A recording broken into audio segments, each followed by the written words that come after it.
The time has come to talk about the mountain again. Folks, it's video games.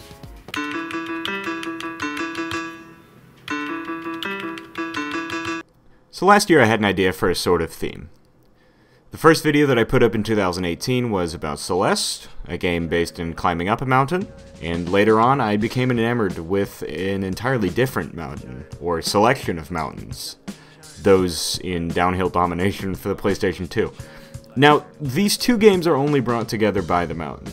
Celeste is layered with metaphor and story, and Downhill Domination seems to present itself precisely as it is. Celeste is a game about a woman who relates her struggle with mental illness to a struggle climbing a mountain. Downhill Domination is a game about riding a bike down a hill as fast as you can. I thought it might be a neat way to bookend things, though. First video of the year was about climbing up, last video was about getting down. And then I entered grad school, and I spent all my stupid time working on Aristotle or Lloyd Bitzer or whatever, and suddenly I just didn't have time to dedicate to videos anymore. And then I also realized that the first video I actually put up last year was about Winter Olympic sports, which, oddly enough, also involves descending a mountain, so whatever. I guess I just love talking about mountains. This is BMX. Bicycle motocross. First element, and then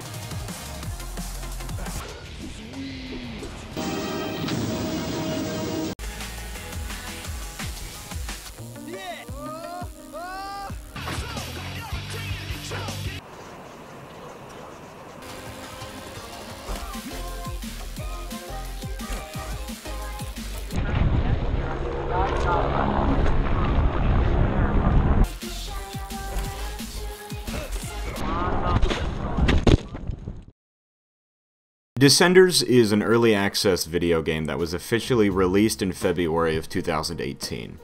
This game deals with themes of riding down a mountain on a bicycle. Descenders caught my attention at some point last year, and I dropped $25 on it early in January because I was really chasing the ghost of what Downhill Domination had meant to me.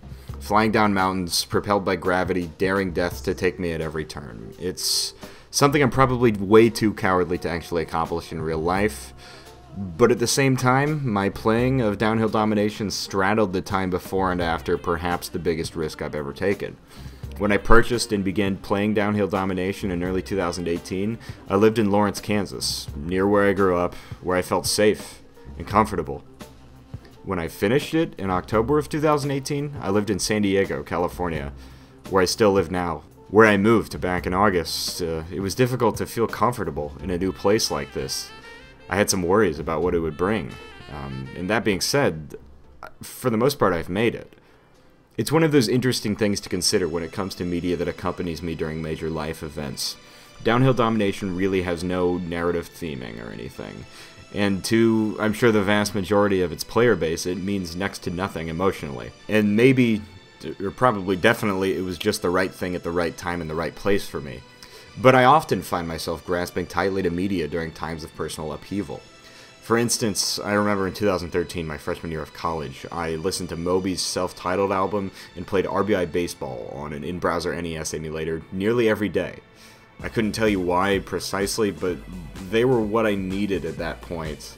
And for whatever reason, this go-around it was a 2004 downhill BMX game that I clung to. But I find it important to clarify. Though I talk about them in the same breath, Descenders is barely Downhill Domination.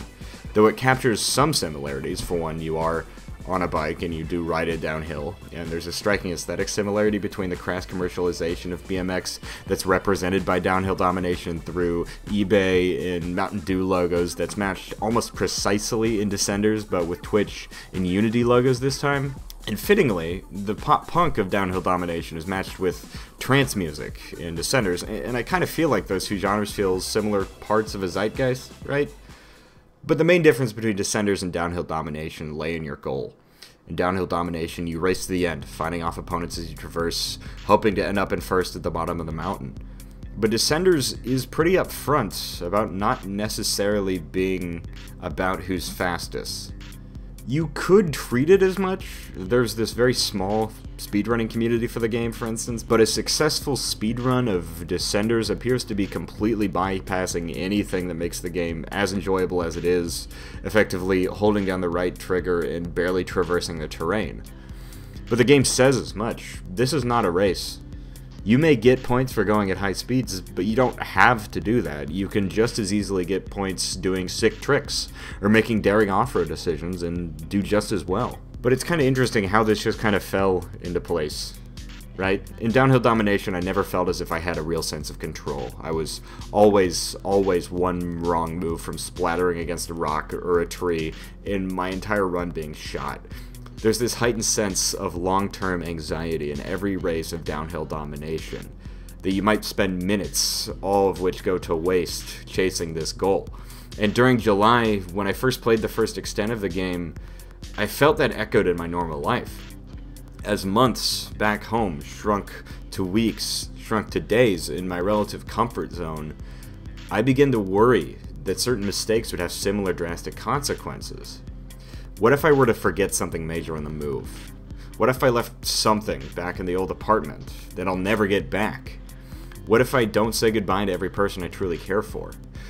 What if I leave and people don't understand how much they mean to me and I don't see them again for a long time? Those consequences would be immense. And perhaps it's a stretch to compare those two anxieties.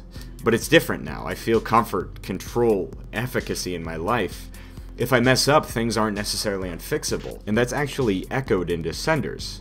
In Descenders, if I go too fast to make a mistake, end up in a crumpled heap on the ground after shooting for a triple backflip, it's because I made the decision. It was my choice to try too hard. I don't have to jump the watchtower or the train to advance, but sometimes I want to jump the watchtower and the train, and if I mess up, it's of my own volition, but the checkpoints are close behind me, and there are other ways to find success. One mistake's not necessarily going to ruin everything and have me starting all the way back where I began.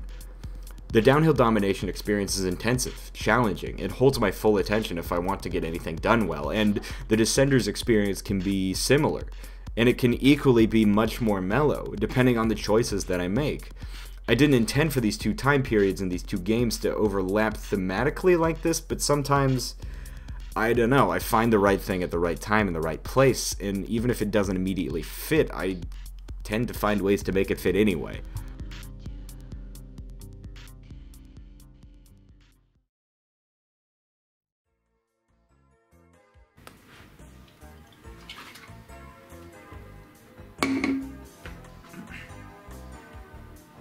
You know, I don't really want to go too far in depth about other mountain games, but I've been really amazed by the amount of extreme / action. You know, did we actually come up with a name for that genre? But like the X Games sort of sports, those video games are coming back actually.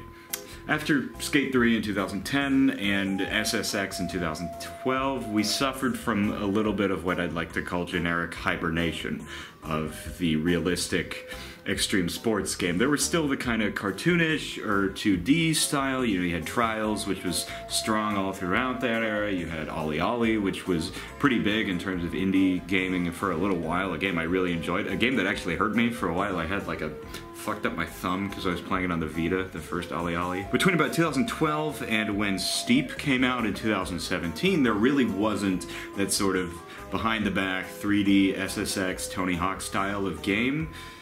But now it's kind of coming back. You had Steep, obviously. You've got Skater XL, which is currently in early access. You've got Descenders, obviously. You've got the one that's coming out on Xbox, Project Session, and On a Roll came out 2 years ago, and I just never really paid attention. My point is, extreme sports games are back, baby, and it's pretty much like 2000 again. Which means we've got until probably like 2021 or 22 before there's another new BMX game, and I'm not really looking forward to it. And who's our modern Goldfinger? I keep trying to compare these two games, which, upon further thinking about it, is kind of unfair to both of them, but I think it's kind of interesting. I can't really find any other downhill BMX racing games in this style. There are plenty of BMX games, but the top 2 BMX games during the extreme sports heyday of 1999 to 2003 or so were Dave Mirra Freestyle BMX and Matt Hoffman's Pro BMX, both of which were freestyle games. That's kind of weird, actually, now that you think of it, because originally, like, the freestyle BMX riders developed out of downhill racing, oddly enough. It was kind of like a sideshow. They'd set up like a quarter pipe just in the dirt off of the side of a BMX track and be doing flips and whatever. But now it seems like there's been an entire 180 to the point where I almost never see like downhill racing anymore. And I used to see a guy doing like flatland tricks in front of the Humanities building in my old undergrad, like all the time. So when these 2 games stand out in a sort of generic solitude, shouldn't it make sense for me to compare them? And honestly, if these are the only 2 pillars of your genre, I think you've got a solid foundation to build from.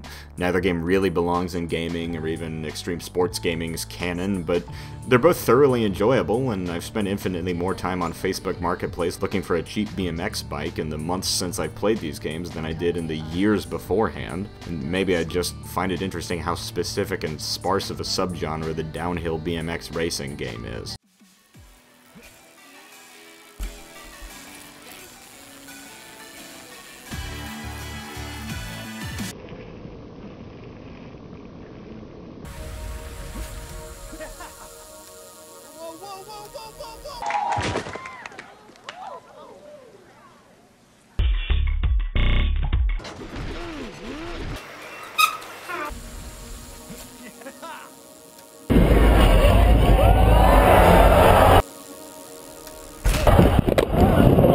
It just shows you in BMX.